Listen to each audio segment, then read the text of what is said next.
नाजरीन आदाब। मौर्रखा 20 जून 2025 मुताबिक 23 ज़िलहिज्जा 1446 हिजरी के अवधनामा वर्ष एडिशन में आपका खैर मकदम है। पेश खिदमत है अवधनामा में शाये खास खबरों की तलखीस। ईरान और इसराइल के दरमियान जंग 7वें रोज में दाखिल हो गई है। ईरानी मिसाइलों ने जनूबी इसराइल में एक अहम तिब्बी मरकज और तल अवीव में स्टॉक एक्सचेंज की इमारत को निशाना बनाया है। ईरान ने इसराइल पर तवील फासले तक मार करने वाले बैलिस्टिक मिसाइल दागे हैं और उसकी वजह से इसराइल को नुकसान भी उठाना पड़ रहा है। इसराइली अस्पताल पर इस तरह के हमले की ये पहली तस्वीर है। इस हमले में अस्पताल को भी नुकसान पहुंचा है।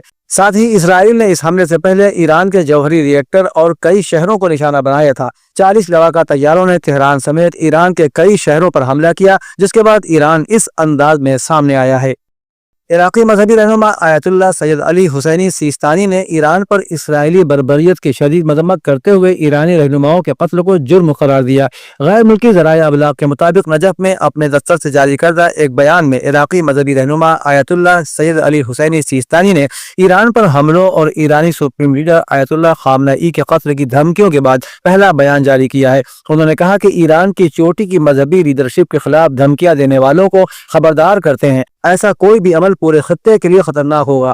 उधर दूसरी तरफ ट्रम्प ने कहा है कि नहीं मालूम जंग कितने दिन चलेगी, लेकिन ईरान की दिफाई सलाहियत नहीं है। ईरान इस वक्त मुश्किल में है, उन्हें आगे बहुत मुश्किलात का सामना करना पड़ेगा। वज़ीर दाखिला अमित शाह ने भारतीय जबानों की अहमियत पर जोर देते हुए एक अहम बयान दिया। उन्होंने कहा वो दिन दूर नहीं है जब भारत में अंग्रेजी बोलने वालों को शर्म आएगी। उन्होंने भारत की मकामी जबानों को मुल्क की सकाफत का जेवर करार देते हुए कहा कि ये जबानें हमारी शनाख्त का अटूट हिस्सा हैं और उनके बगैर हम हिंदुस्तानी नहीं कहला सकते। दिल्ली में साबिक सरकारी मुलाजिम IAS आशुतोष अग्निहोत्री की लिखी हुई किताब के इजरा के मौके पर अमित शाह ने कहा कि मेरी बात गौर से सुने और याद रखें कि इस मुल्क में अंग्रेजी बोलने वालों को शर्म आएगी। हम सब की जिंदगी में ऐसे मुआशरे की तश्कील अब दूर नहीं है।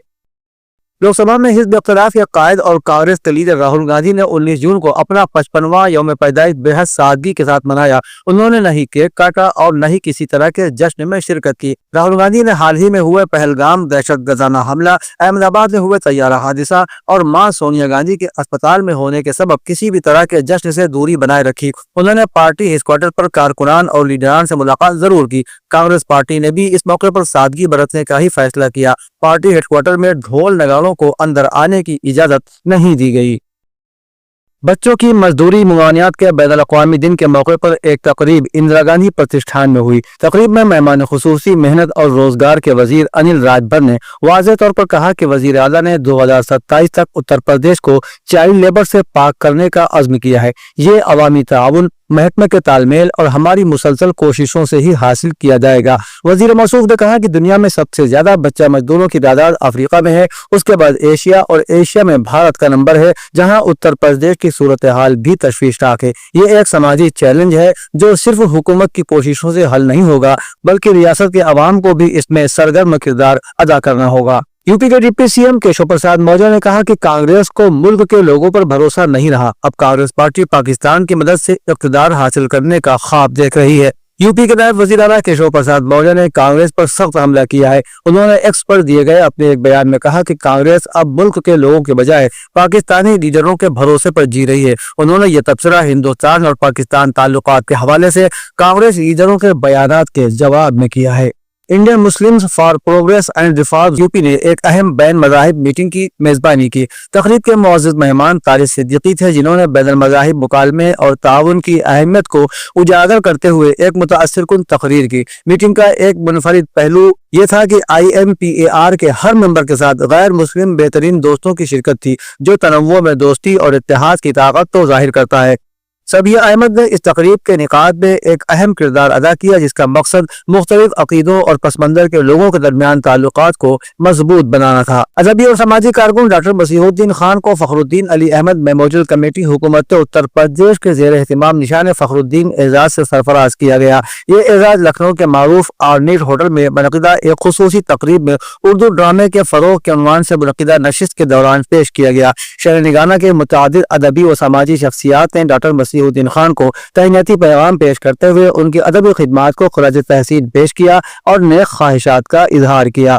अवधनामा के जहानुमा सफ़र के मुताबिक امریکی اخبار کے سینئر صحافی ڈیوڈ ای سانگر کے تفصیلی رپورٹ میں انکشاف کیا گیا ہے کہ اگر امریکہ نے ایران کی زیر زمین جوہری تنصیب کو نشانہ بنایا تو یہ ایک ایسا قدم ہوگا جس میں ہر موڑ پر سنگین خطرات کا سامنا کرنا پڑ سکتا ہے۔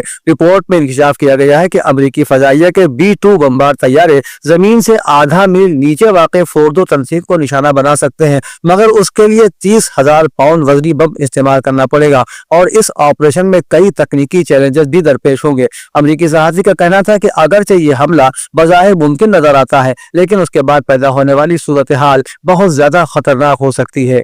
روس کے صدر ولادیمیر پوتن نے کہا ہے کہ ایرانی معاشرہ ملک کی قیادت کے گرد مضبوط ہوتا جا رہا ہے اور غیر معمولی اسرائیلی حملوں کے باوجود ایران کی زیر زمین یورینیم افزودہ کرنے کی تنصیبات اب بھی برقرار ہیں۔ پوتن بدھ کے روز ایک ایسے وقت میں بات کر رہے تھے جب ٹرمپ دنیا کو یہ اشارہ دے رہے تھے کہ امریکہ ایران کے جوہری اور میزائل مقامات پر اسرائیل کی بمباری میں شامل ہو جائے گا۔ پوتن نے کہا کہ تمام فریقین کو کشیدگی کے خاتمے کے طریقوں پر غور کرنا چاہیے جس سے ایران کے پرامن جوہری طاقت کے حق اور اسرائیل کے ملک کی غیر مشروط سلامتی کے حق دونوں کو یقینی بنایا جا سکے۔ مشرق وسطیٰ میں ایران اور اسرائیل کے درمیان کشیدگی میں شدت آتے ہی یورپی ممالک نے اپنے شہریوں کو اسرائیل سے نکالنے کی کارروائی تیز کر دی ہے۔